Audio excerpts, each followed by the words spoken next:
Okay, guys, what's up? So I'm gonna talk about the book of Boba Fett. So I thought coming into it, I thought it wasn't gonna be that good, and everyone was hyped up for it, but I just didn't have high expectations. Um, I mean, part of the reason is probably because I'm not the biggest Boba guy. I prefer Jango more always, and like I didn't grow up with like the comics, and I think there's the main reason why people like him. Because I mean, he was cool in the originals, but like let's be real. I mean, he looked cool and everything, but came to actually fighting, he wasn't too good, um, compared to our main heroes. But it was, and then we have the prequels. He's just a little boy. Um, Dad dies. It's sad. And Train explains his backstory a bit. Clone Wars. He's a pretty interesting character. Shows his sympathy, compassion, fear. You know what I mean? He's a lot more human. Like he's not like this evil kid. Like he cares about people. He doesn't want them to die. And really, the most thing we see him is try to get revenge on that dude who killed his dad. That's a whole different story. But and anyways, nonetheless, Book of Boba, episode 1 was really good. I'd say like 9 out of 10 for me personally. Uh, it was just I had really low expectations for the show, and which I think is good coming into things. I like just like the Spider-Man movie that just came out. I had really high expectations for that. Let me down a bit, right? I'm keeping low expectations, and I'm being pleased. All the trailers, the reason that they were kind of boring, because they all used the same exact clips every time, and it was all from the first episode, literally, which is kind of what Cobra Kai is doing too, which is interesting. But yeah, anyways, but yeah, it's just really good. It was really cool to see where Bobo is now. But like it was also I really loved the flashbacks, like and the memories and stuff, cause like usually you wouldn't want to see some dude just sit in a blue liquid, cause that'd just be boring. But they made a way to find that to be interesting, while him being in the Bacta is actually serving the story to see him get regrow like his skin and scars and muscle tissue and stuff like that. Like he'll be better fighter, and it'll help him throughout the way, help him be more healthy. But like, and then you got the flashbacks which serve the story so much. Just really, it's a win-win, honestly. Um, they're really good. I liked seeing him interact with the Tuskens. Him saving the like saving himself from the Sarlacc pit, dude, that was crazy. I know in Legends it was Dengar who saved him, right? And I think it's better that they didn't do that. And honestly, I don't think they should have to follow everything Legends. That's just kind of stupid, because then they can't really make their own story. Well, that's a whole different story, but nonetheless, really good. I thought it was cool. And then him reaching his arm out of the sand, that was I don't remember the guy, but someone said that that's how the sequel trilogy should start. Boba Fett reaching out of his hand out of the sand in Tatooine. And then I just thought this was really good. So yeah, basically intro beginning, that was cool. Him being stripped by Jawas when he was like almost like dead. That was kind of cool. He looked so messed up afterwards. He really needed that Bacta. Really needed it. And then you see him go with the Tuskens. He's kind of a slave. I mean, yeah, he's a slave. And then him and the Rodian. It was kind of sad when the Rodian died, because he's a good guy. And then so they're working for water. Boba's having a hard time finding it, and when he finds it, he starts drinking it instead of giving it to the Tuskens.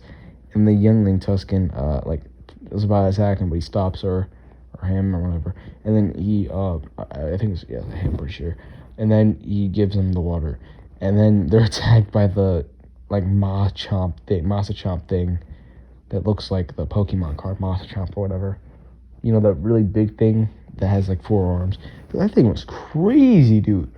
That was like the perfect monster or something. It's crazy. And then he kills it crazy. But I mean, obviously, you know, if Boba's like going head to head, 1-on-1, no weapons with this thing, obviously he's dying. Like, you know, it's just basic like common sense. But his strategizing stuff, it just shows how smart he really is. And him escaping from the Tuscans too, that was really smart. Then the kid goes and lies and tells them, I'm pretty sure, that he killed the thing. I didn't realize this at first, but you know, other YouTubers said this, and I realized it. The kid lied and said that he killed it when he took back its head. Then the leader of the clan, like obviously realized that the kid didn't do it, and it was Boba. And you know, he thanked him, gave him some water. Boba's chilling. And now on to the actual story, the present day stuff, kind of. You know, like Boba, he's a good leader. You know, I really liked what he did with the Gamorreans. You know what I mean? Like Jabba's having those guys like killed like 5 times a day. Like those dudes, I feel bad for them. They're like killed for no reason. Like even Luke, when he saw them, they literally just blocked his way, and he force chokes them to death. Like, bro, you could have just like force pushed them or like mind tricked them. They're like seriously really stupid. Like you could have just easily mind tricked them, even at Luke's stage. Like, all right, it just feels bad to always see him die for no reason. And then I just it was good. He gave mercy. He just treated people with respect. He wasn't like Jabba, who just killed people for no reason and just because like you know just because he felt like it. And Jabba had like slaves and stuff like that, and you know Boba wanted everyone to be free. Well, I don't know if Boba's gonna end slavery on Tatooine, but that'd be cool if he did.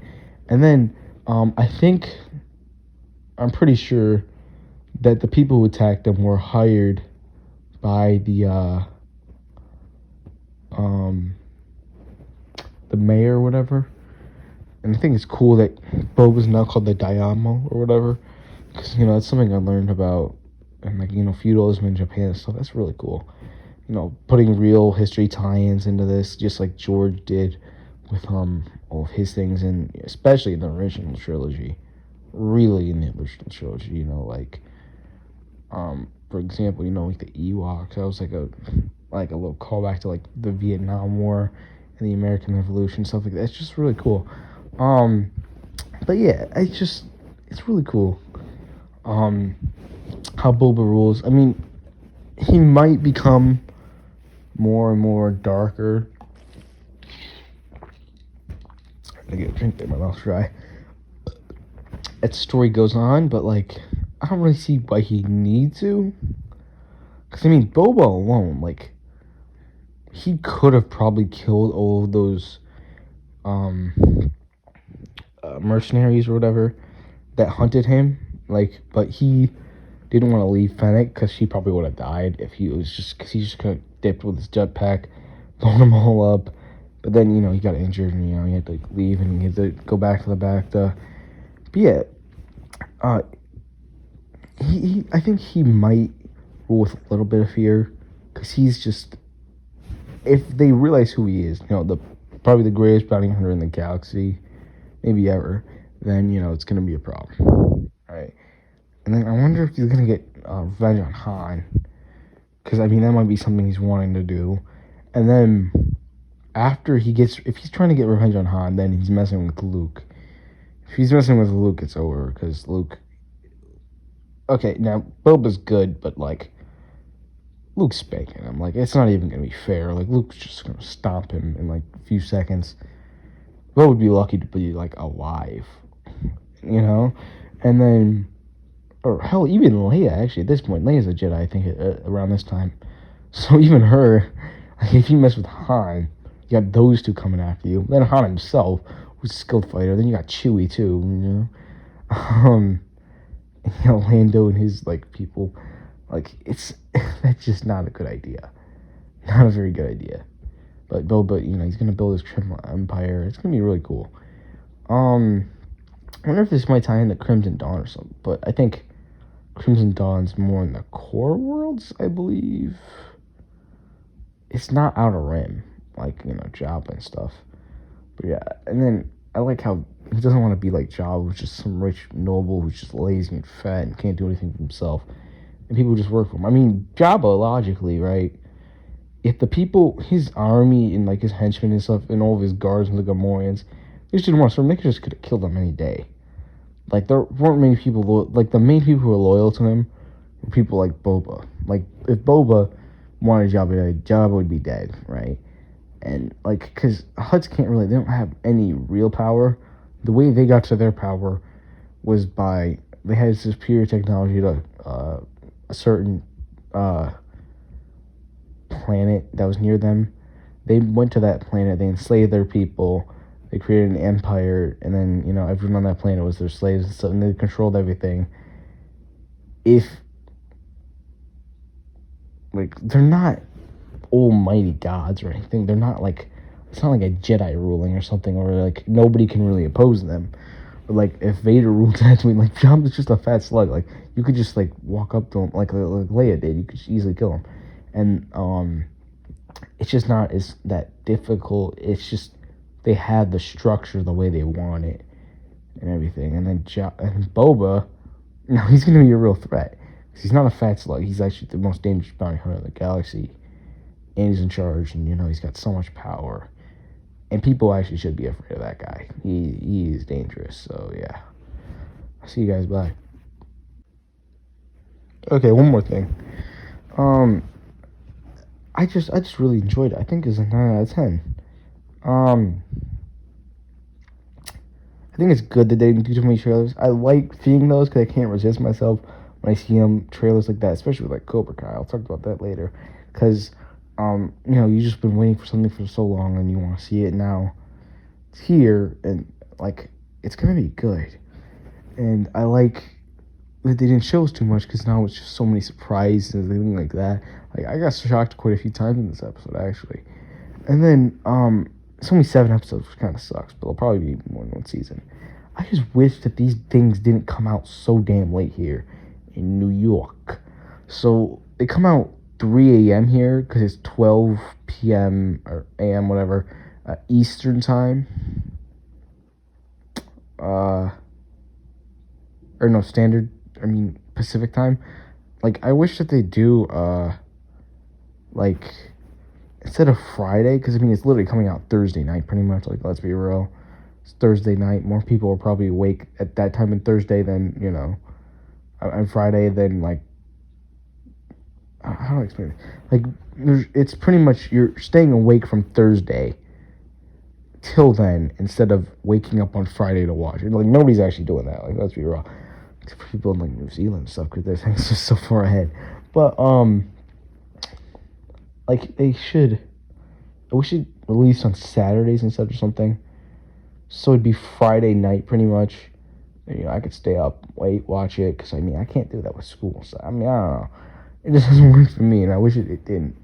And it's the same with so many shows. And the one time I would have made it to watch one, I missed it because I was busy with sports. So made it to like the watch parties and stuff. Like that would have been fun, but it sucks, I guess. But yeah, anyways, see you guys. Bye.